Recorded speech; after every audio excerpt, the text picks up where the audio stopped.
Hey, so Laura Finley here with Finley Food and Beverage Consulting. I am here out for a walk and it made me the regulations for retail food establishments and whether or not animals are allowed in them, right? This would include restaurants, bars, breweries, convenience stores, grocery stores, Walmart, Costco, all those places would be included in these regulations, right? And I think that there's a lot of people who take advantage.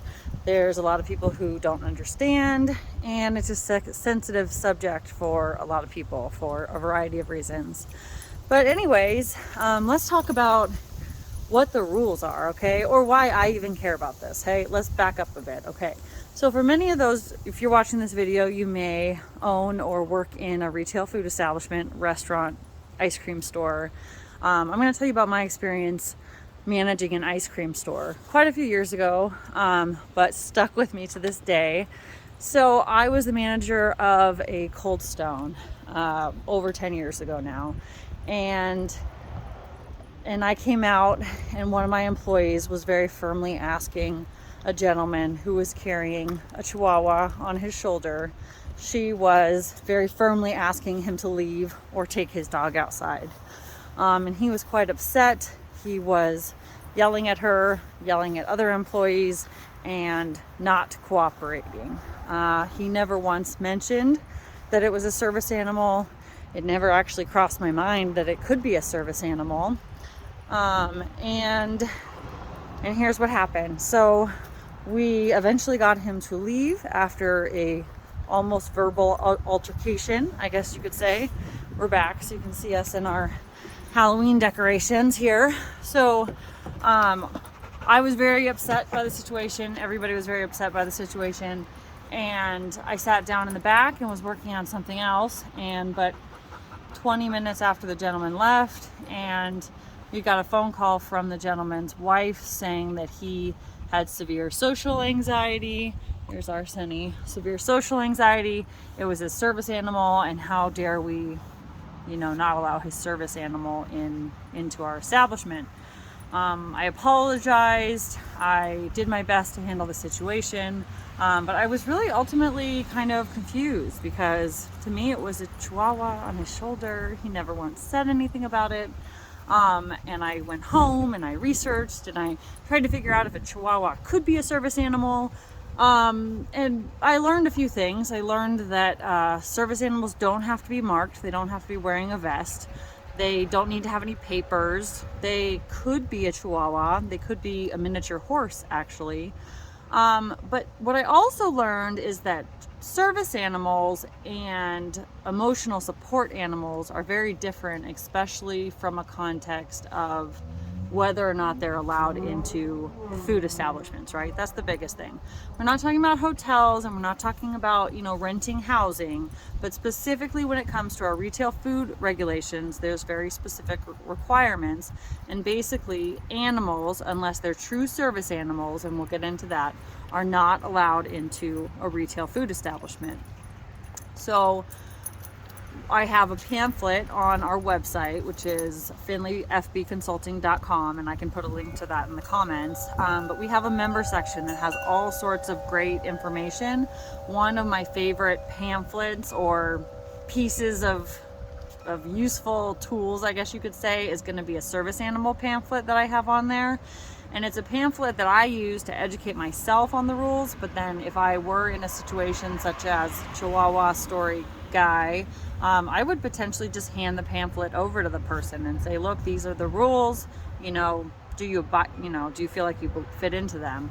But here are the important things. Here are the two things that you want to know that you can ask somebody. So again, papers are not required. They do not have to be marked.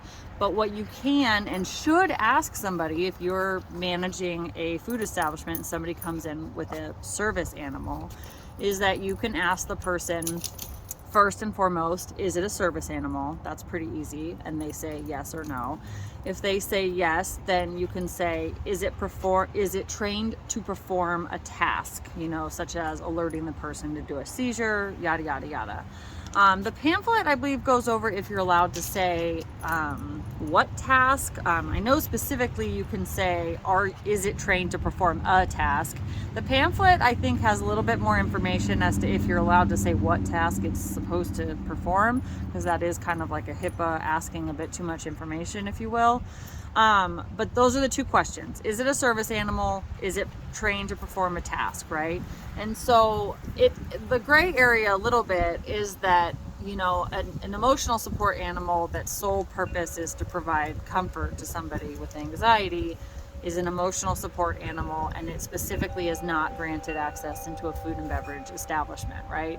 Now, if it was somebody who had PTSD and the dog or service animal was specifically trained to prevent a panic attack or something like that, then that would be more on the lines of acceptable, right? So it'd almost be nicer if they were required to wear a vest, but that's when we see these people who have, you know, just vests they got on Amazon or whatever all about.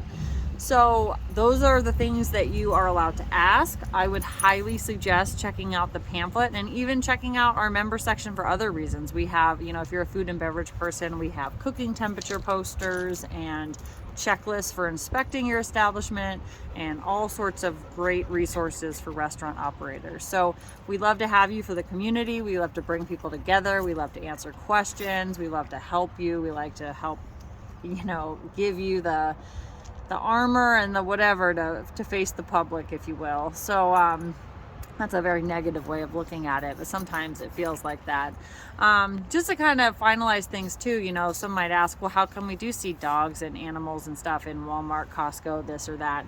And it's kind of a hard question to ask, you know. If there is an animal in the restaurant, ultimately the health inspector comes in, they're not going to have an issue with the person. They're going to have an issue with the management for not kicking out the animal, right? Because it's your job as the certified food protection manager or the person in charge to make sure that everything is following the health code, right?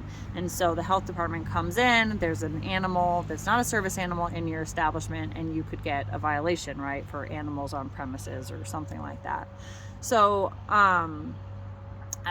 during a health inspection once, this is a very odd story, but I was in a health inspection once of a place that shall remain nameless, and I don't believe we saw dogs in the facility, but it was a 2-person health inspection, and as I was walking around as kind of the secondary inspector, the lady like swooped down and literally picked up dog poop off the floor right in front of me, and I kind of winked at her, but I don't know if the inspector almost wrote a violation for that or not.